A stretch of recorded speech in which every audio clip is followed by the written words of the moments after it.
Il y a tellement d'injustice, la misère.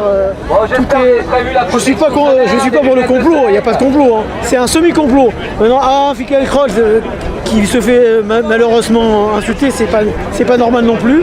Mais il ne doit pas y aller quand même dans des endroits ou dans des cortèges où ça peut chauffer. Il faut éviter. Il faut éviter. Il faut être prudent parce qu'effectivement il y a. Mais Bagelstein, moi j'étais là, il n'y a pas eu de tag antisémite jusqu'à la fin parce que c'est seulement dans la soirée que le tag a été inscrit. Donc, non mais c'est l'inverse. Hein. Il dit que c'est vendredi soir. C'est la veille en fait. Non, c'est pas la veille, ça doit être bien après.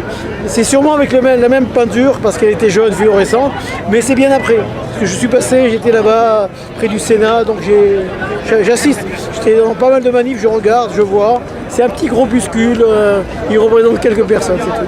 Donc vous êtes de confession judaïque? Juif, fier de l'être, israélien. Mais j'étais là le 17 novembre et je suis là présent. Mais vous pensez quoi de cette affaire de Finkiel Kroll? Je vais vous dire, c'est malheureux qu'il y ait des antisémites, c'est malheureux, mais malheureusement les gens parlent des fois poussés par la misère. J'étais au procès de Christophe et je crois que des fois on est entraîné de s'exciter, de frapper, de recevoir. J'ai vu, j'étais là. Comment? Je suis content de te rencontrer, de te serrer la main.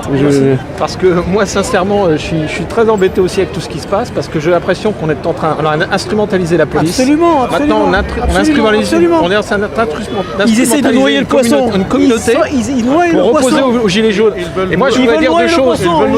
Non mais ça peut fonctionner parce que ils veulent étouffer la misère. Moi je dis ça. C'est antisémite, c'est pas antisémite. Moi je voulais te dire par exemple quelques tarés. Donc vous avez vu ce qui s'est passé hier, c'était pas antisémite. Non, c'est antisémite. Non mais moi je voudrais dire deux choses. Par exemple, moi j'ai connu. D'accord, donc vous voulez un petit peu.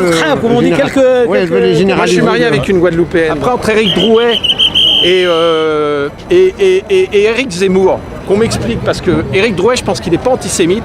Par contre, Éric Zemmour contre les Arabes et les Noirs, il n'a fait que ça sur les plateaux de télévision. Et moi, je ne suis pas antisémite. Mais entre Éric Drouet et Éric Zemmour, j'ai le droit de choisir Éric Drouet, qui consiste à nous le faire choisir entre l'antisémitisme et les gilets jaunes. Moi, j'ai choisi les gilets jaunes, j'ai mes raisons. Moi, je suis à découvert le 20 du mois, c'est pour ça que je suis gilet jaune. Et je demande à tous ceux qui ne sont pas à découvert le 20 du mois de commencer à ouvrir les yeux, parce que les gens qui sont à découvert le 20 du mois, justice sociale, c'est le vrai sujet. Voilà, je vous remercie en tout cas de m'avoir laissé la parole. Voilà, sa kippa, elle est écrite en hébreu. Donc c'est lui là Tout le temps il est avec nous. Il n'y a personne qui le touche. Voilà son visage. Voilà son visage. Il est tout le temps avec nous. Qui l'a agressé? Qui l'a agressé? Qui l'a touché? Et il vient. Et là, il te parle et tout le monde le connaît. Voilà, voilà. Et son visage, il est là. Voilà son visage. Voilà.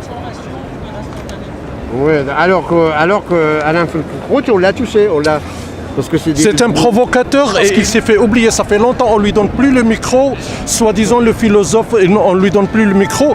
Et il a fait son scoop pour revenir maintenant. Il va être dans les plateaux tout le temps. Et aujourd'hui j'ai sorti la kippa parce que le gouvernement n'arrête pas de faire croire que les gilets jaunes sont des antisémites et des gens d'extrême droite et des néo-nazis. Et ça depuis le début du mouvement, mais particulièrement ces derniers jours, ils ont mis des tags antisémites. C'est le gouvernement qui a fait ça.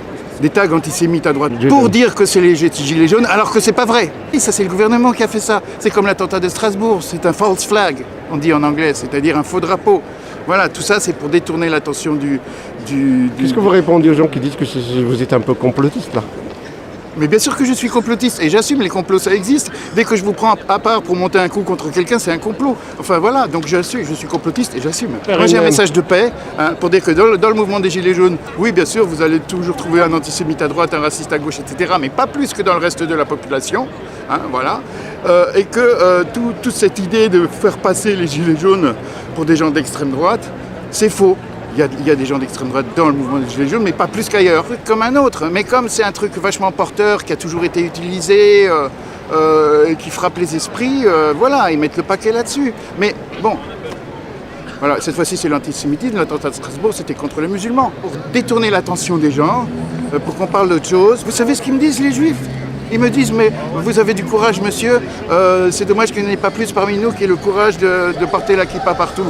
Voilà, parce que chez les juifs, c'est comme chez tout le monde, il y a beaucoup de gens qui ont peur, qui n'ont pas de couilles.